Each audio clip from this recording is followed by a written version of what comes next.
আল্লাহ পাক রব্বুল আলামিন সূরাতুল লুকমানের মধ্যে 14 নম্বর আয়াতের অংশের মধ্যে বলেন, আনিশকুরলি ওয়ালি ওয়ালিদাইক,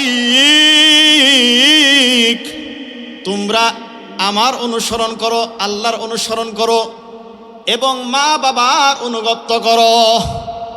কি বলেছেন? মা বাবার অনুগত্য করতে বলেছেন। আল্লাহ পাক রব্বুল আলামিন ওই করে আয়াতের মধ্যে একমাত্র রব্বে কাবার কথা যদি বলতেন, যদি একমাত্র আল্লাহ তাআলার কথাই বলতেন, তোমরা আমার অনুশোচনা করো, আমার অনুসরণ করো, আমার ইবাদত করো, আমার কথা মানো, আল্লাহ পাক রব্বুল আলামিন ওই আয়াতের মধ্যে এককভাবেও বলতে পারতেন, ঠিক কিনা? কিন্তু আল্লাহ পাক রব্বুল আলামিন মা বাবার খেদমত করার কথা বলেছেন, মা বাবার সাথে ভালো ব্যবহার করার জন্য বলেছেন, মা বাবার সাথে নম্র কথাবার্তা বলতে বলেছেন। এর জন্য এত মার্জিত, এত মার্জিত, এত সম্মানিত করে দিয়েছেন, মা বাবাকে সম্মানিত করেছেন। এর জন্য রব্বে কাবা, কাবার মালিক আল্লাহর সাথে মা বাবার কথাটাকে আনেছেন। আল্লাহর সাথে মা বাবার কথাগুলোকে এনেছেন। এখান থেকে বোঝা যায় যে মা বাবা কত দামি, মা বাবা কত দামি, মা বাবা কত দামি। ও প্রিয় দোস্ত, উপস্থিত প্রিয় ভাই, একটা গাছের চারা লাগাইলেন, ধরেন একটা আঙ্গুর গাছ লাগাইলেন, আঙ্গুর গাছকে কত যত্ন করেন, শখের গাছ, আঙ্গুর গাছ, আপেল গাছ, মালটা গাছ, কমলা গাছ, এই সমস্ত গাছগুলো স্বাভাবিক আমাদের গ্রামগঞ্জে, আমাদের গ্রামে এগুলো অনেকেই শখ করে বনে, ঠিক কিনা? শখের জিনিসটাকে অনেক যত্ন করে, অনেক যত্ন করে, যেখানে যা প্রয়োজন তাই দেওয়ার চেষ্টা করে, ঠিক কিনা? হ্যাঁ, কত যত্ন করে। ওই গাছ ফল কার উপরে ভর করে ধরে? কার উপরে? আল্লাহ তো আছেই, কিন্তু ফল যে ধরে গাছ দেয়, তাই কিনা? গাছ যদি ফল না দিত ফল খাইতে পারতাম? প্রিয় ভাই, যে মা বাবা আমাকে আপনাকে জন্ম দিল, একদিন নয়, 2 দিন নয়, সর্বনিম্ন 6 থেকে 6.5 মাস পর্যন্ত পেটে ধারণ করতে হয়। আমরা স্বাভাবিক ভাষায় যেটা বলি, স্বাভাবিক ভাষায় যেটা জানি, 10 মাস 10 দিন জনম দুঃখিনী মা,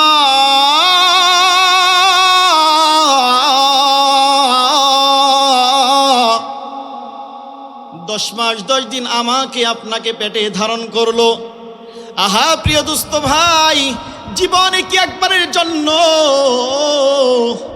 একটু 2টা মিনিট চোখটা বন্ধ করে, 2টা মিনিট চোখটা বন্ধ করে কি একটু খেয়াল করেছেন?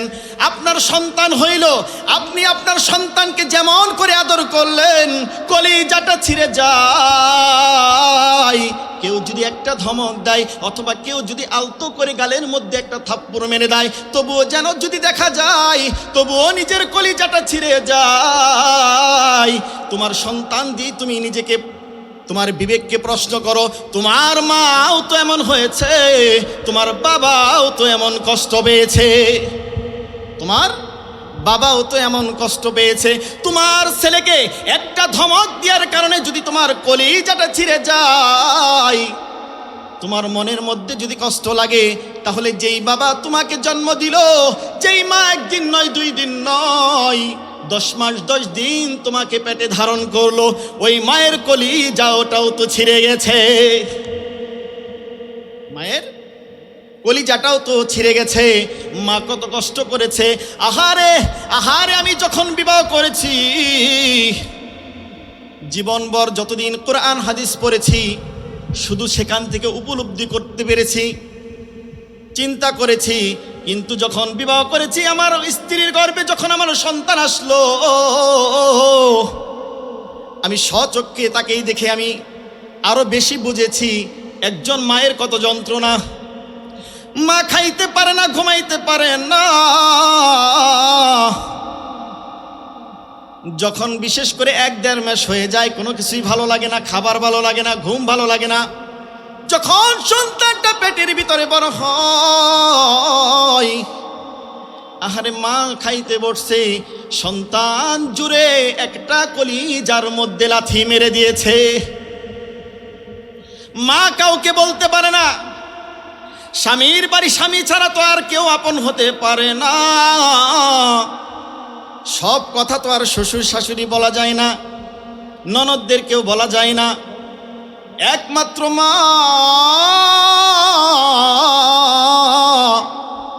খাইতে বসছে, কলিজার সন্তান পেটের ভিতরে কলিজার মধ্যে লাথি মেরে দিয়েছে।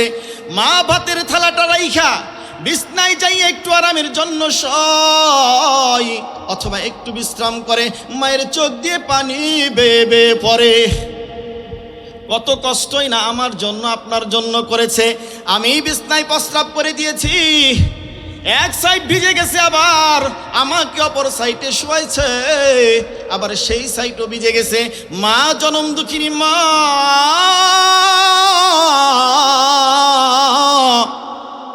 নিজে ওই ভিজা জায়গার মধ্যে শুইয়া মা আমাকে ওই শুকনা জায়গার মধ্যে শোয়াইছে, সেখানেও আমি পেশাব করে দিয়েছি। এরপর মা আমাকে বুকের উপর শোয়াইছে।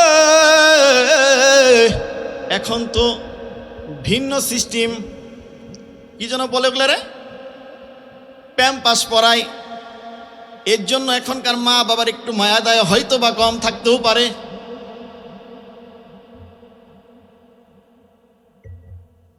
প্রিয় দোস্ত ভাই, অনেক কষ্ট করে আমাকে আপনাকে লালন পালন করেছে।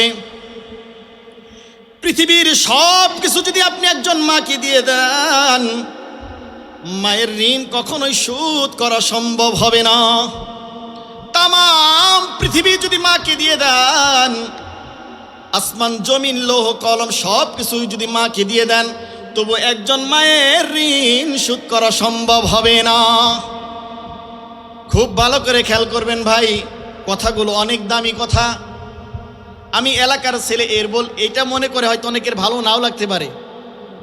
এলাকার ছেলে যে আমাদের গেদাই তো, হ্যাঁ আমাদের ভাই বেরাদার, একটা কথা থাকে স্বাভাবিক, কিন্তু কথা তো আমি কোরআন হাদিস থেকে বলছি, কথাগুলো কোরআন হাদিস থেকে বলছি। আল্লাহ পাক রব্বুল আলামিন এর জন্যই বলেছেন, ওয়াকাদা রাব্বুকা আল্লা তা'বুদু ইল্লা ইয়াহু ওয়া বিল ওয়ালিদাইনি ইহসানা।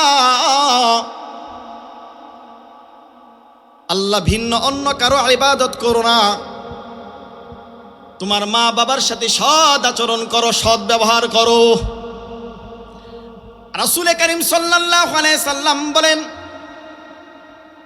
হুমা জান্নাতুকা নারুক,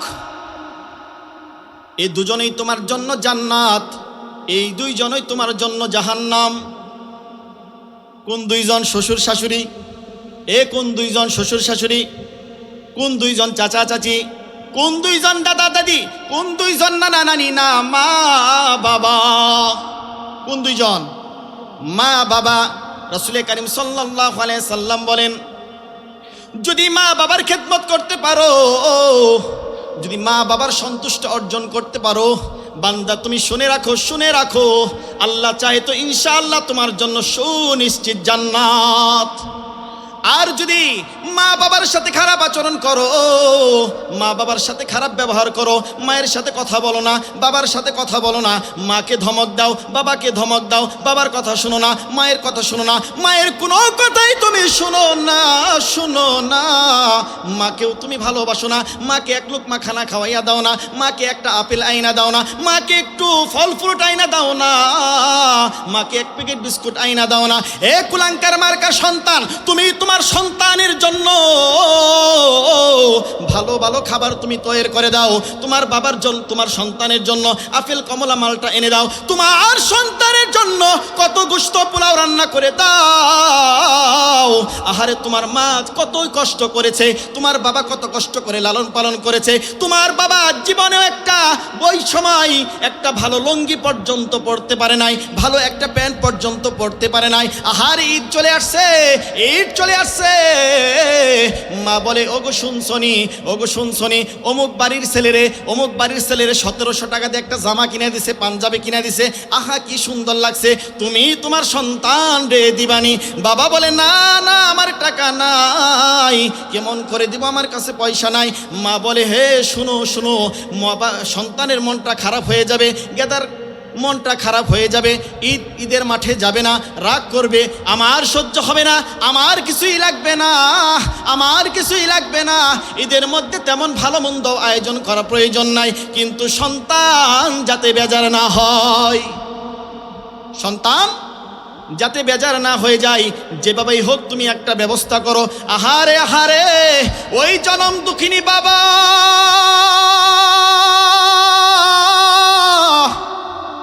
ওই জনম দুঃখিনী বাবা পরের বাড়িতে কাজ কইরা, দিনমজুরের কাজ কইরা, এক সপ্তাহ বইরা টাকা জমাইয়া তারপর ওই সন্তানের আশা পূরণ করেছে, ঠিক কিনা?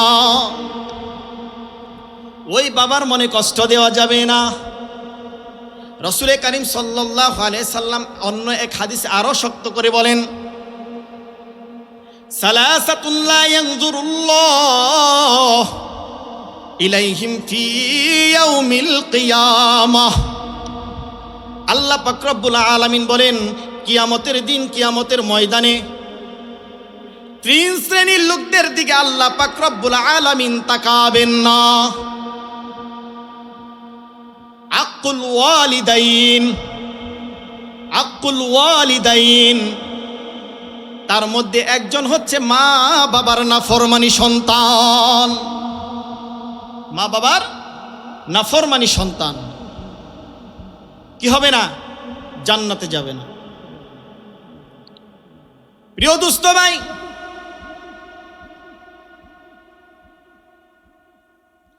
মান লাম ইয়াশকুরিন নাস লাম ইয়াশকুরিল্লাহ, মান লাম ইয়াশকুরিন নাস লাম ইয়াশকুরিল্লাহ। যারা মানুষের কৃতজ্ঞতা প্রকাশ করতে জানে না, যারা, আমার কথা বুঝতেছেন, যারা মানুষের কৃতজ্ঞতা প্রকাশ করতে জানে না, এরা আল্লাহরও কৃতজ্ঞতা প্রকাশ করতে পারে না। এর জন্য একজন সন্তানকে ভর্ৎসনার থেকে বাঁচার জন্য, লাঞ্ছনার থেকে বাঁচার জন্য, দুনিয়া এবং আখিরাতে লাঞ্ছনা থেকে বাঁচার জন্য, অপমান থেকে বাঁচার জন্য, অপদস্থ থেকে বাঁচার জন্য রব্বে কাবা ওই মা বাবার খেদমত করার কথা বলেছেন। ইম্মা ইয়াবলুগান্না ইনদাকাল কিবারা আহাদুহুমা আও কিলাহুমা ফালা তাকুল লাহুমা উফফিন ওয়ালা তানহারহুমা। তোমাদের মধ্যে একজন অথবা দুইজন, তোমাদের সময় যদি তারা বার্ধক্যে উপনীত হয়ে যায়, মানে বয়স্ক হয়ে যায়, বৃদ্ধ হয়ে যায়, ওই সময় ওই মা বাবার সাথে উফ শব্দটাও ব্যবহার করো না, এবং তাদের সাথে নম্র ভাষায় কথা বলো। কে বলছে?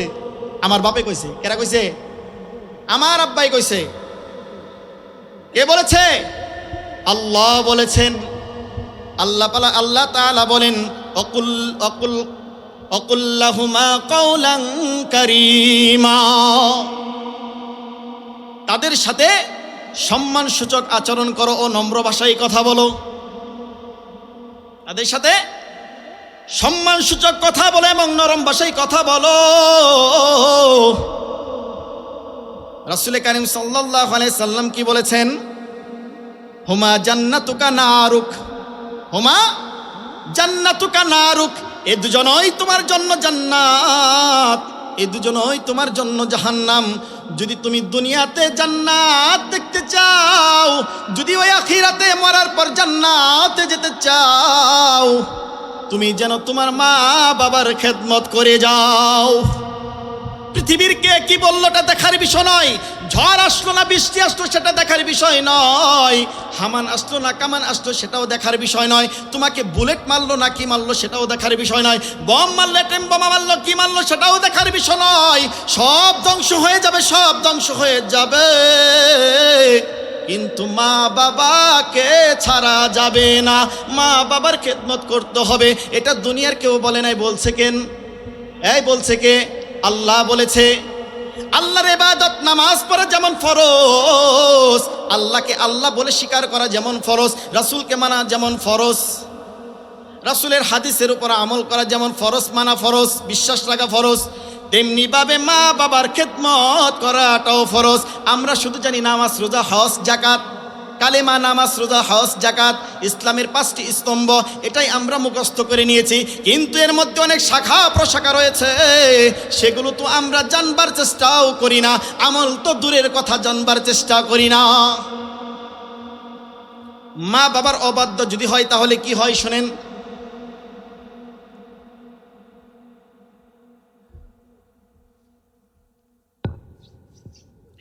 এক মৌলভী সাহেব ছিলেন, আমাকে দিয়ে আগে বলি, আপনাদের দিয়ে বলবেন যে হুজুর খালি আমাকেই ঠেলে, গেদা খালি আমাকেই ঠেলে। এক মৌলভী সাহেব ছিলেন, তিনি হজ করার জন্য যাবে। কোথায় যাবে? হজ করার জন্য যাবে, উমরায় যাবে, বড় হজ করতে যাবে। যখনই হজের মৌসুম চলে আসে, মায়ের কাছে বিনিয়ে বিনিয়ে বলে, মা আমার তো মন চাই একটু হজে যাব, আমার তো মন চাই রাসূলের রওজা একটু জিয়ারত করব, আল্লাহর ঘরটাকে একটু তওয়াফ করব। মা বলে, না না তুমি যেতে পারবা না বাবা, তুমি যদি আমাকে ছেড়ে যাও তাহলে আমার কষ্ট হয়ে যাবে, আমার খেদমত কে করবে, আমার খানা পিনা কষ্ট হয়ে যাবে, আমার গোসল আসল সব কিছু কষ্টদায়ক হয়ে যাবে, তোমার হজে যাওয়া লাগবে না। এরকম কয়েক বৎসর চলে গেল। কয়েক বৎসর চলে যাওয়ার পর এবার যখন আবার হজের মৌসুম চলে আসলো, এবার মনে মনে তিক্ত প্রতিজ্ঞা করলো, আমার মা যত বাধাই দেখ এবার আর আমি শুনবো না, এবার আর কোনো কাজ হবে না, আমি তো যাবই যাবই যাব, আমি মক্কা মদিনাতে যাব, আমি হজ করার জন্য যাব।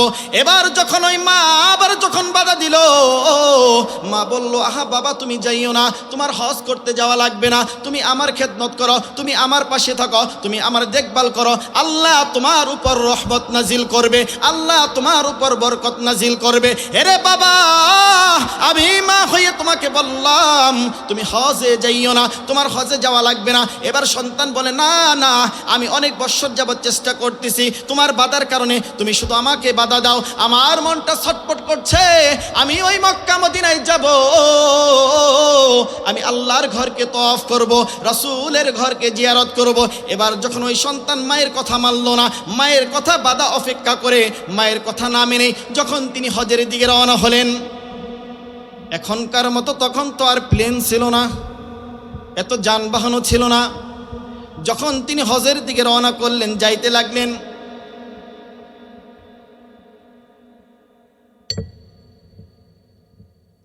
এবার যখন রাত্রি হয়ে গেলেন, রাত্রি হওয়ার পর তিনি একটা মসজিদে অবস্থান করলেন। একটা মসজিদে অবস্থান যখন করলেন, সকাল হলে আবার তিনি আবার হজের দিকে রওনা হবে, সামনের দিকে রওনা হবে। যখন গভীর রজনী হয়ে গেল, মৌলভী সাহেব আমল করে, আমল ভালো, মা বাবার খেদমত করে, নামাজ কালাম পড়ে, এবার হজের দিকে যাচ্ছে, কত ভালো আমল। যখন রাত্রি গভীর হয়ে গেল, মৌলভী সাহেব লাব্বাইক আল্লাহুম্মা লাব্বাইক আল্লাহুম্মা লাব্বাইক আল্লাহর দরবারে হাজির হলো তাহাজ্জুদ পড়ার জন্য। উজু করে যখন মসজিদের এক কিনারায় দাঁড়িয়ে গেল, হঠাৎ করে এমন সময় মসজিদের এক পাশে এক বাড়ির মধ্যে চোর আসছে। কি আসছে? চোর আসছে। চোর যখন আসছে, যখন চুরি কইরা বুসকা গাট্টি বুসকা যখন গোল করছে, গোল করার পর ওই বাড়িওয়ালা যখন সজাগ হইয়া গেছে, চোর বুসকা গাট্টি বুসকা লইয়া দৌড়াইতেছে, এবার দিশা কোল না পাইয়া মসজিদের ভিতর ঢুকে গেছে, বাঁচার জন্য মসজিদের ভিতরে ঢুকাই গেছে। যখন মসজিদের ভিতরে ঢুকলো, দেখে যে এক আল্লাহর বান্দা, এক মৌলভী সাহেব নামাজরত অবস্থায় ওই নামাজের পাশে ওই বুসকাটা রাইখা তিনি দেওয়াল টপকিয়া পালাইয়া গেল। দেওয়াল, কথা বুঝতেছে, দেওয়াল টপকাইয়া তিনি পালাইয়া গেল। এবার যখন ওই সমস্ত লোকজন জেগে গেল, চিল্লা পাল্লা করতে লাগলো, সব লোক যখন জেগে গেল, জেগে যাওয়ার পর তারা দেখলো মসজিদের ভিতর আলো জ্বলে, কে যেন নামাজ পড়ে। যখন মসজিদের ভিতরে তারা ঢুকলো, মসজিদের ভিতরে ঢোকার পর ওই চোর, তারা মনে করতেছে চোর, তারা হতভম্ব হয়ে গেল, অবাক হয়ে গেল, হাই রে হাই, জীবনে জানা দেখছি তা, চোর নাকি আবার নামাজ পড়ে, তাও নাকি তাহাজ্জুদ এই শেষ রাত্রে, চোর নাকি আবার নামাজ পড়ে, এ আবার কেমন চোর, চুরিও করে নামাজও পড়ে। এরা তো বুঝা ফেলাইছে বাটপার সিটার, এ তো চুর না, রূপ ধরছে, ঢং ধরছে, এর সাইজ কর। ইচ্ছা রকম তাকে সাইজ করলো। যতই বলুক সুরে আমি চুর না, আমি চুর না, তখন কি দেখাশোনার টাইম আছে? হ্যাঁ, আল্লাহ না করুক ওইখানে নিজের বাপ থাকলেও তো দুই চারটা খেয়ে ফেলায়, তারপরে হায় আব্বা নাকি। এই কথা ঠিক আছে কিনা? গণপিটনি যখন শুরু হয়ে গেল, এবার যখন গণপিটনির পর তাকে যখন ওই বিচারকের কাঠগড়ায় দাঁড়া করানো হলো, বিচারকের কাঠগড়ায় দাঁড়া করানোর পর এবার বিচারক কাজী সাহেব ফায়সাল্লা দিলেন।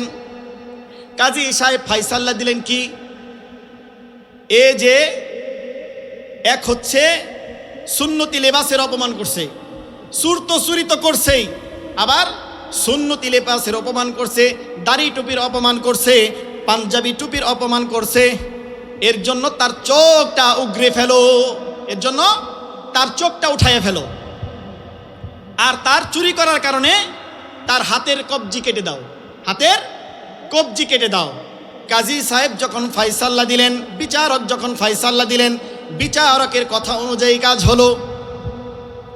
এবার বিচারক বললেন শুধু তাই নয়, আগামী প্রজন্মকে শিক্ষা দেওয়ার জন্য, আগামী প্রজন্মের ডকুমেন্টস থাকার জন্য তোমরা ঢোল পিটিয়ে অ্যানাউন্স করে দাও, মাইকিং করে দাও যে চুরি করে, পাঞ্জাবি পায়জামা পরে টুপি পরে যদি কেউ চুরি করে আর এই লেবাসের যদি কেউ অপমান করে, তাহলে তার হাত কাটা যায় এবং চোখ উঠিয়ে ফেলা হয়।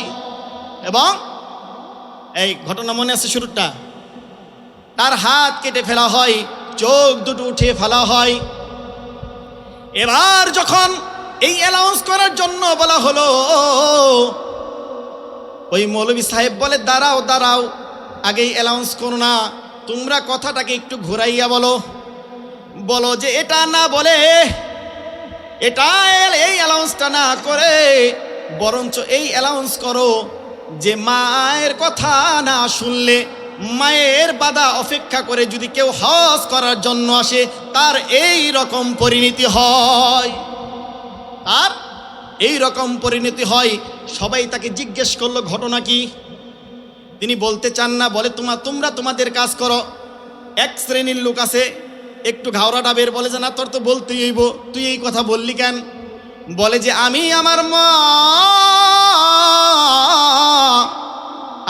আমাকে বাধা দিয়েছিল হজ করার জন্য, আমি এমনভাবে হজ করতে যাচ্ছিলাম, আমার মায়ের কথা শুনি নাই, আমার মা আমার জন্য বদদুয়া করেছে, এই বদদুয়া করার কারণে আজ আল্লাহ পাক রব্বুল আলামিন আমাকে শাস্তি দিয়েছেন, আমাকে শাস্তি দিয়েছেন। প্রিয় দোস্ত ভাই, একজন মৌলভী সাহেবের এই অবস্থা হয়েছে একমাত্র মায়ের কথা না শোনার কারণে।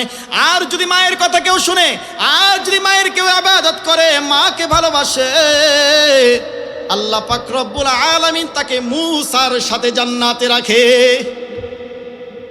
জোরে কোন, আস্তে কোন, আস্তে কোন, আর সুবহানাল্লাহ, আস্তে কোন, পাপ হইব, গুনাহ হইব। হযরত মুসা আলাইহিস সালাতু ওয়াস সালাম তিনি আল্লাহর কাছে প্রার্থনা করলেন, মালিক আমার সাথে যে জান্নাতে সাথী হবে আমি তাকে দুনিয়াতেই দেখতে চাই। কোথায় দেখতে চাই? আমি দুনিয়াতে দেখতে চাই। আল্লাহ পাক রব্বুল আলামিন বললেন, ঠিক আছে রে মুসা, অমুক শহরে যাইয়া দেখো, তোমার জান্নাতি সাথী খুঁজে পাইবা। আল্লাহর ঠিকানা অনুযায়ী হযরত মুসা আলাইহিস সালাতু ওয়াস সালাম কি করলেন? ওই শহরে যখন গেলেন, শহরে গাইয়া যখন একটা দোকানের পাশে দাঁড়াইলেন, একজন যুবক বলতেছে, হে ভাই, আপনি কি আমার বাড়ির মেহমান হবেন? যুবক মনে করছে পথিক, আগন্তক, মুসাফির, এই ভেবে যুবক বলল, আপনি কি আজকে আমার বাড়ির মেহমান হবেন? এবার মুসা আলাইহিস সালাতু ওয়াস সালাম বললেন, হ্যাঁ হ্যাঁ, আমি তোমার মেহমান হতে চাই।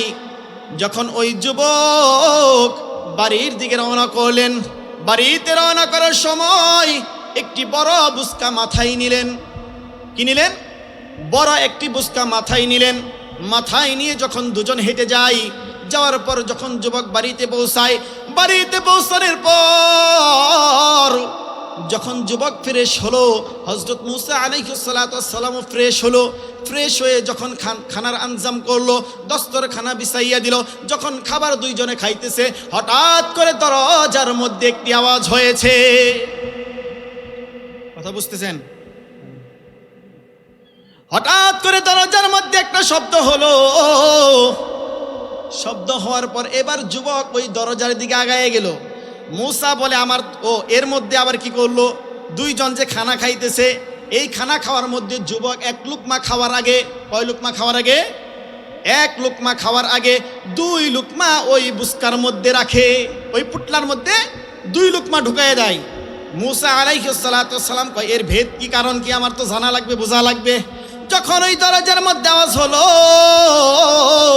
যুবকটা ওই দরজার দিকে আগায় গেল। যুবক যখন দরজার মধ্যে আগায় গেল, এবার হযরত মূসা আলাইহিস সালাতু ওয়াস সালাম তো মেহমান, তিনি তার বেশি বাড়াবাড়ি করতে পারে না, বার্গেনিং করতে পারে না। ওনার সামনে ওই বুসকার মধ্যে একটু উকি দিবে, আবার যদি কিছু বলে, এই ভেবে ইতস্তবোধ হইয়া তাকেও কিছু বলে নাই। ওই বুসকার দিকেও তিনি তখন লক্ষ্য করে নাই। যখন ওই যুবক দরজার দিকে আগাইয়া গেল, এবার মূসা আলাইহিস সালাতু ওয়াস সালাম বলে এই তো আমার সুযোগ, আমার তো জানাই লাগবে, দেখাই লাগবে, বুঝাই লাগবে, এর ভেদ কি আমার, কারণ তো বের করতেই হবে। ওই বুসকার মধ্যে কি আছে আমার জানা লাগবে। তিনি 1 লুকমা খাওয়ার আগেই 2 লুকমা ওই বুসকার ভিতরে রাখে। এবার যখন আল্লাহর পয়গম্বর হযরত মূসা আলাইহিস সালাতু ওয়াস সালাম ওই বুসকার ভিতরে, ওই পুটলার ভিতরে যখন উকি মারলেন, কি মারলেন? উকি মারলেন। উকি মেরে দেখে 2 জন বৃদ্ধ, একজন বৃদ্ধা এবং একজন বৃদ্ধ।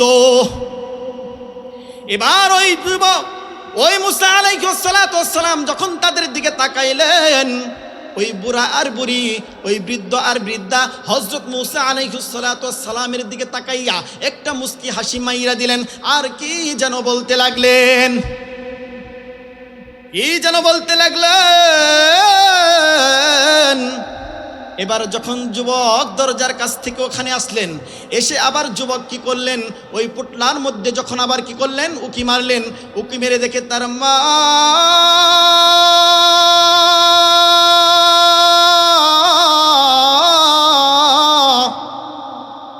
তার জনম দুঃখী বাবা দুনিয়া থেকে বিদায় হয়ে গেছে, দুনিয়া থেকে বিদায় হয়ে গেছে। এবার ওই যুবক বলে হে আগন্তুক, হে আমার অতিথি, আপনি কি জামানার পয়গম্বর মূসা? আপনি কি জামানার পয়গম্বর মূসা? এবার মূসা বলে কেন, আগে আমার প্রশ্নের উত্তর দাও, তুমি এই খবর কোথা থেকে পাইলা? এবার যুবক বলে হে আগন্তুক, আমার মা এবং আমার বাবা সারা জীবন রব্বে কাবার কাছে দোয়া করতেন, ওগো মালিক,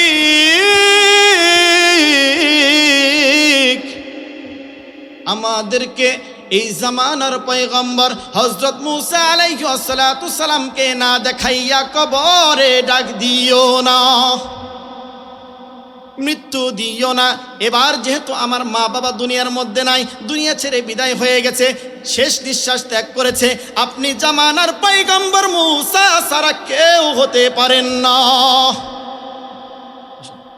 আপনি জামানার পয়গম্বর হযরত মূসা ছাড়া কেউ হতে পারে না।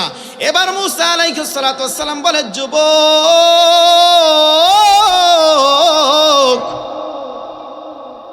শুনে নাও, শুনে নাও, তোর কপাল ভালো, তোর কপাল ভালো, আমি জামানার পয়গম্বর মূসা, তুই জান্নাতের সুসংবাদ শুনে নাও। জান্নাতের সুসংবাদ কি? তোমার মা বাবা যখন দুনিয়ার থেকে বিদায় হয়ে যায়, আল্লাহর কাছে তোমার জন্য দোয়া করেছে, আল্লাহর কাছে তোমার জন্য দোয়া করেছে, হে আল্লাহ, হে আল্লাহ, আমাদের সন্তানকে জামানার পয়গম্বর হযরত মূসা আলাইহিস সালাতু ওয়াস সালামের সাথে জান্নাতের সাথী বানাইও। আল্লাহু আকবার, আস্তেগণ। জামানার মূসা, জামানার পয়গম্বর হযরত মূসা আলাইহিস সালাতু ওয়াস সালামের সাথে জান্নাতের সাথী বানাইও। একজন যুবক মায়ের খেদমত করার কারণে, বাবার খেদমত করার কারণে। হুজুর 2 মিনিট সময় নিচ্ছেন। মায়ের খেদমত করার কারণে, বাবার খেদমত করার কারণে জামানার পয়গম্বর, আল্লাহর অন্যতম পয়গম্বর হযরত মূসা আলাইহিস সালাতু ওয়াস সালাম তার সাথে জান্নাতের সাথী বানিয়ে দিয়েছে।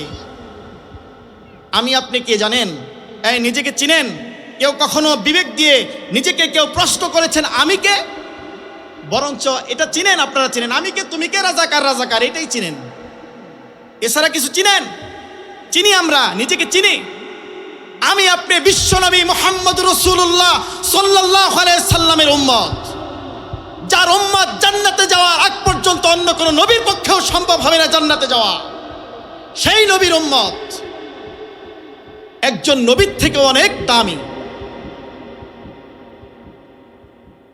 সাধারণ কোনো ব্যক্তি নয় আমি আপনি। আফসোসের বিষয়, নিজেকে নিজে ডাস্টবিনে ফেলে দিচ্ছি, নর্দমায় ফেলে দিচ্ছি। প্রিয় উপস্থিতি ভাই, যদি জান্নাত চান, আল্লাহর কসম করে বলি, আল্লাহ কোরআনে বলেছেন মা বাবার খেদমত করেন, মা বাবার খেদমত করেন। কারো কথায়, শয়তানের ধোকায় মা বাবাকে ফেলে দিয়েন না। মা বাবা যদি আপনার প্রতি জুলুম করে, এটার হিসাব যদি দেওয়া লাগে মা বাবা দিবে। কিন্তু আপনি যদি আপনার মাকে কষ্ট দেন, আপনার বাবাকে কষ্ট দেন, যদি আপনি আপনার মা বাবাকে কষ্ট দিয়ে থাকেন, এর জন্য যদি আপনার মা বাবা নারাজ হয়ে থাকে, আল্লাহর কসম করে বলি, তামাম পৃথিবীর সমস্ত মাখলুকাত আপনাকে যদি আল্লাহর ওলি বলে আখ্যায়িত করে, আপনাকে যদি আল্লাহর ওলি বলে, আপনি সুনিশ্চিত জাহান্নামী, জাহান্নামী, জাহান্নামী। কাজেই বাইসালন দেখকেলন, বাইসালন জান্নাত জাহান্নাম দেখকেলন, বাইচালন। বুঝেন নাই? জান্নাত জাহান্নাম দেখকেলন, বাইচালন। যদি আল্লাহর ইবাদত করেন, মা বাবার খেদমত করেন, আল্লাহর কসম আপনি ইনশাআল্লাহ, আল্লাহ চায় তো জান্নাতি। আর যদি মা বাবার খেদমত না করেন, তাদের মনে কষ্ট দেন, সুনিশ্চিত জাহান্নামী। এখন আপনার উপর ডিপেন্ডস করবে, আপনি কি করবেন, আপনার উপর ডিপেন্ডস করবেন। 1 মিনিটের জন্য আমার কথা কি কষ্ট পাইছেন আপনারা? কষ্ট পাইছেন? পৃথিবীর বুকে আচ্ছা আল্লাহর পরে কার ইবাদত করব, কার অনুশোচনা করব? রাসূলের আদর্শ জীবনে বাস্তবায়ন করতে হবে। আর এরপরে কি করতে হবে? মা বাবার খেদমত করতে হবে, ঠিক কিনা? মা বাবার খেদমত করতে হবে। ঘটনা আরো অনেক। হযরত আবু হুরায়রা এর একটা ঘটনা আছে, বলার এখন সময় নাই, কিন্তু কি করতে হবে? সবাই পারবো না ইনশাআল্লাহ? এই কার কার মা বাবা আছে হাত তোলেন। কার কার মা বাবা আছে হাত তোলেন। আজকে যাদের মা বাবা দুনিয়ার বেঁচে আছে, এই গ্রামে যারা আছে, এই হাত নামাবেন না। সবাই ওয়াদা করেন, প্রতিজ্ঞা করেন, মা বাবার কাছে ক্ষমা চাবেন তো ইনশাআল্লাহ? এই ক্ষমা চাবেন। যদি আপনি খেদমত কইরাও থাকেন, যদি মা বাবার খেদমত করেও থাকেন, মা বাবা যদি আপনার প্রতি সন্তুষ্টও থাকে, তারপরেও মায়ের হাত ধরে, পা ধরে আপনি ক্ষমা চাবেন। আমি আল্লাহর কসম করে বলতে পারি, ওই মায়ের কলিজা এমন ঠান্ডা হয়ে যাবে, আপনি সুনিশ্চিত জান্নাত, জান্নাত, জান্নাত। পারবেন তো ইনশাআল্লাহ? আমি সহ ক্ষমা চাবো ইনশাআল্লাহ। আল্লাহ তাআলা আমাদের সকলকেই একসাথে জান্নাতে থাকার তৌফিক দান করেন। ওয়া আখিরু দাওয়ানা আলহামদুলিল্লাহি রাব্বিল আলামিন। আসসালামু আলাইকুম ওয়া রাহমাতুল্লাহি ওয়া বারাকাতুহু।